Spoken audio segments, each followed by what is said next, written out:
Hey guys, welcome back to another tutorial video. So in today's video, I'll show you how to use an Affirm virtual card in store.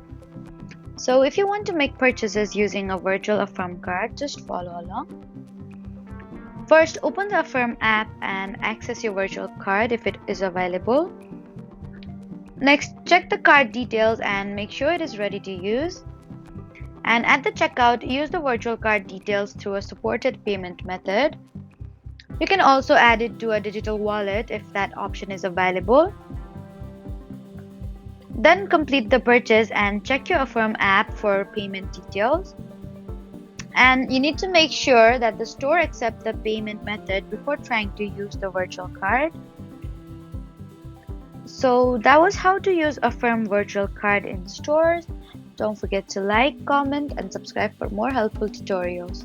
Thank you for watching.